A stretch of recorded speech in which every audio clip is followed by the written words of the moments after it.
Muy buenas noches, bienvenido a Mira Quién Habla. Estoy conversando, saludando ya al congresista Mauricio Mulder. Él integra la Comisión de Ética del Congreso de la República y hay un escándalo, un verdadero escándalo alrededor de esta comisión. Realmente es triste para los ciudadanos, los que tenemos vocación democrática, los que creemos en las instituciones de nuestro país, que creemos que debemos hacer todo el esfuerzo del mundo para sostener las instituciones de nuestro país, que la Comisión de Ética del Parlamento termine involucrada en un escándalo gracias al congresista Javier Díaz-Canseco. Bienvenido, congresista Mulder. ¿Qué tal, Cecilia? ¿Cómo estás? Gracias por acompañarnos esta noche. Gracias por la invitación. ¿Qué ha pasado finalmente? ¿Qué ha pasado con el congresista Díaz-Canseco? Ustedes decidieron amonestarlo, sancionarlo con 90 días de suspensión, porque, en opinión de la mayoría de la Comisión de Ética, él había cometido una falta ética al no haber tenido escrúpulos para presentar un proyecto que iba a favorecer directamente a su hija y a la mamá de su hija. Pero sobre eso, sobre esa decisión, ha venido todo un temporal. Toda una campaña. El antecedente más próximo es el del congresista Amado Romero, que algunos llamaron el Comeoro. Él presentó un proyecto de ley para que se eliminase el uso de las dragas en la zona de Madre de Dios, como él es minero informal. Y lo fulminamos con 120 días, porque justamente, oiga, ¿cómo es posible que usted presente un proyecto de ley para favorecerse? Ni siquiera era un familiar, sino, digamos, a un entorno político que él tenía, ¿no? Y con exactamente el mismo criterio, a cualquier otra persona en ese momento se le tendría que haber ocurrido que si vas a presentar un proyecto de ley en el cual algún familiar tuyo pueda estar involucrado, puede haber intereses, no sé si a favor o en contra, o resultar simplemente lo beneficiado. mencionas. Nada más, o sea, no es que no los puedas presentar, el código es bien laxo, no es que te tengas que inhibir, no, dice, menciónelo usted nada más.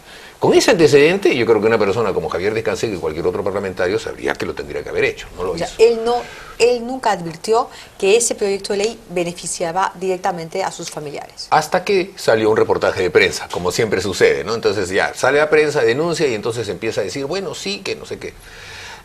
Hay dos hechos para mí sustantivos. La presentación del proyecto de ley motivó este proceso y el congresista Urtecho, en plena investigación, le hizo una simple pregunta. Le dijo, congresista Díaz-Canseco, ¿este proyecto beneficia o no beneficia a sus familiares?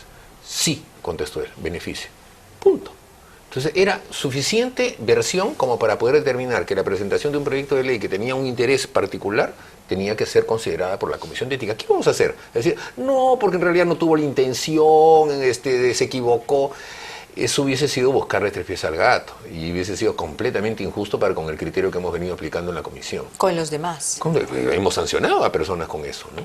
Entonces, efectivamente ha habido una campaña y yo me permití sugerir que cuando se haga este tipo de campañas consideren los hechos y no las personas.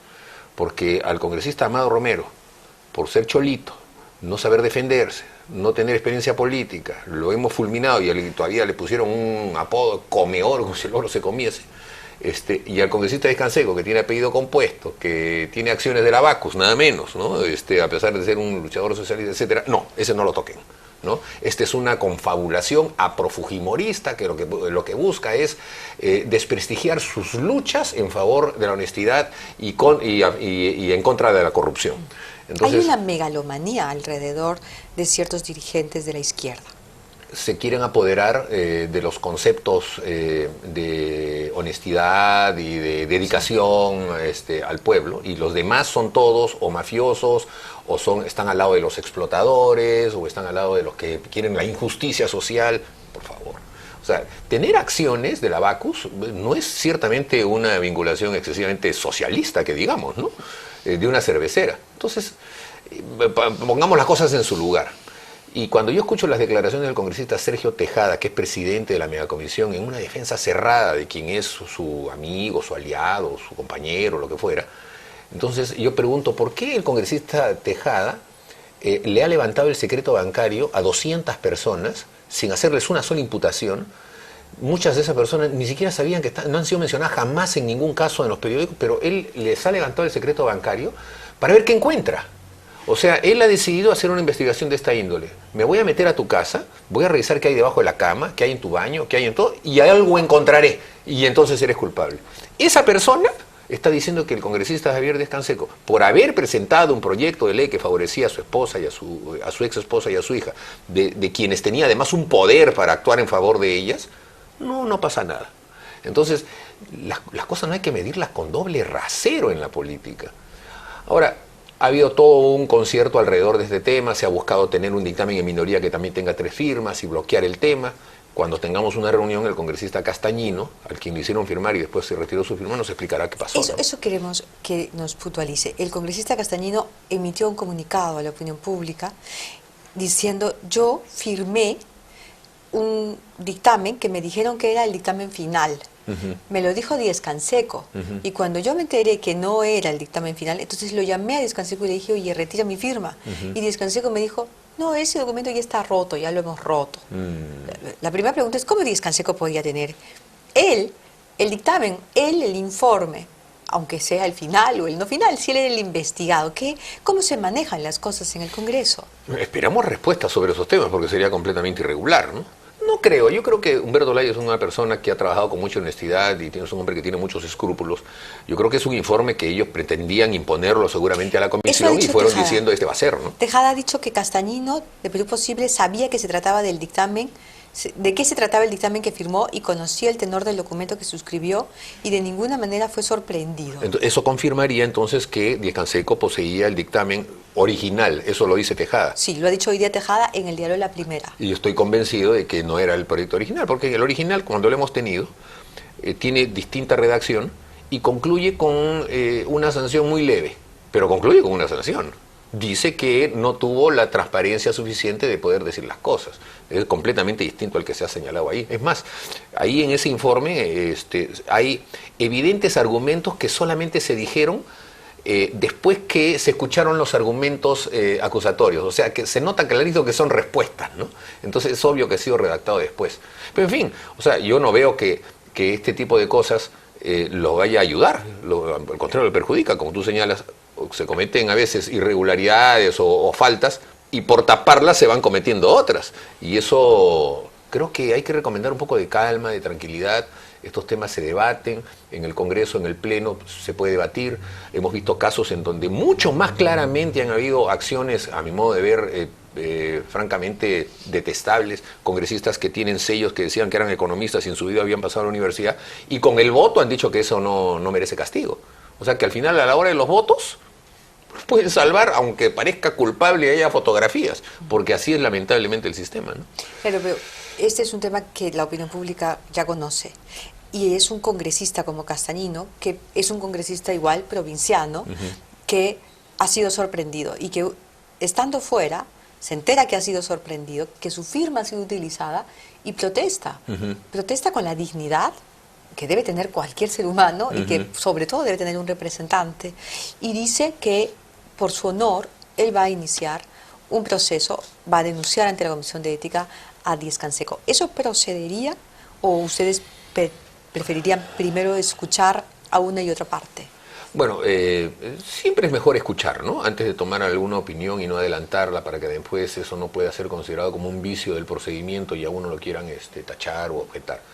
Yo he leído todas las versiones, tengo una opinión más o menos formada, pero es importante escuchar directamente y poder formular algunas preguntas. Efectivamente, Castañino es un congresista provinciano, probablemente haya habido un intento de sorprenderlo, pero de lo que yo he conocido poco de él, me parece que es una persona sumamente correcta, sumamente honesta, no es un hombre que se deja llevar por consignas, esto lo está demostrando. Y creo que incluso haber salido a denunciar este tema, cuando otro podía haber dicho, ya no digas nada, déjalo ahí, ya para no tener problemas, o sea, muestra que es un hombre que, a pesar de que esto puede ponerlo un poco en el candelero de una acusación contra un político tan cuajado como Javier Díaz-Canseco, con tantos periódicos detrás que lo apoyan, podría hacerlo tambalear, pero ha tenido la firmeza de señalarlo. Y cuando, como se decía siempre antes, creo que lo decía Leandro Alem en Argentina, con la verdad no temo ni ofendo, ¿no es cierto? Entonces yo creo que es una buena actuación. Como esta semana tenemos semana de representación, se ha dicho que va a haber una convocatoria extraordinaria a la Comisión de Ética, estaremos a la espera, pues. El congresista Tejada ha dicho que Castañino está siendo presionado por ustedes, por los apristas y por los fujimoristas. Ni una sola palabra he tenido con Castañino, y él lo sabe. Ni siquiera lo he llamado. Me parece ya son cosas que, francamente, una persona como Sergio Tejada, que hasta ahora le debe al Perú la explicación de qué cosa hizo con el dinero que se le dio para que fuera un congreso de chamanes, porque yo siempre le hago esa pregunta, ¿no? Cuando a él lo invitaron a que se fuera un congreso de chamanes en México, él dijo, es muy importante para el Perú y cuando yo regrese voy a dar un informe de ese tema. Hasta ahora estoy esperando. Y bueno, ese congresista que mide las cosas para unas personas es lo ancho y para otras personas es lo angosto, creo que se está equivocando cuando dice ese tipo de señalamientos, ¿no? Oiga, el congresista Tejada dice que el dictamen también salió por presión mediática porque están presionando con fujimoristas y apristas y que todo esto es un tema ideológico que le tienen animadversión al izquierdista Díaz Canseco. Digamos, en esa lógica podríamos decir que lo que él hace en la megacomisión es al revés, es decir, es una persecución política también porque le tienen animadversión. O sea, esa es la respuesta cuando ellos acusan, a los problemas. Cuando ellos acusan hay que ponerlos en los altares y los acusados deben irse a los infiernos. Pero cuando ellos son acusados, entonces los acusadores también deben irse a los infiernos y ellos deben seguir en los altares. Qué bonito, ¿no? Aquí no significa que porque pertenezcan a un grupo social más o menos acomodado no puedan ser cuestionados. Yo creo, sinceramente, que en muchas de estas expresiones, vamos a decirlo en términos más claros, hay dos izquierdas en el Perú. Hay una izquierda chola, popular, callejera, CGTP, Patria Roja, SUTEP. Pero hay una izquierda blanca que no se ensucia los zapatos, que tienen tremendos apellidos compuestos, que han tenido toda su vida una vida acomodada, hijos de oligarcas, que no aceptan que alguien les diga que no, nunca, porque tienen esa costumbre arraigada desde su juventud y de su niñez. Son personas que han crecido en casas muy grandes, generalmente en San Isidro, rodeados de servidumbre, y jamás han aceptado seguramente que la servidumbre les diga que no. Y entonces traen esas costumbres a la política, y entonces aquel que les dice que no, ¿qué cosa se ha creído? Y empiezan a hacer todo tipo de campañas contra ellos. Yo no me puedo imaginar sinceramente otra explicación para tanta intolerancia, porque hechos como este, obviamente uno tiene que defenderse, es obvio que se defiendan, pero ir a atacar a las demás personas en el sentido de que aquí hay sacrosantos intocables, eso me parece completamente antidemocrático, me parece una situación de imposición cultural en un país como el nuestro, en donde los que tienen menos pigmentos en la piel se sienten intocables. Y da la casualidad que todas esas personas tienen esa connotación. Entonces, yo no quisiera, yo estoy haciendo así unas lucubraciones pseudo-antropológicas del tema, ¿no? Pero no me imagino por qué entonces ¿por qué puede haber tanta animadversión y tanto desprecio a los demás y la sensación de ser intocable? Eso es lo que yo no me explico, ¿no?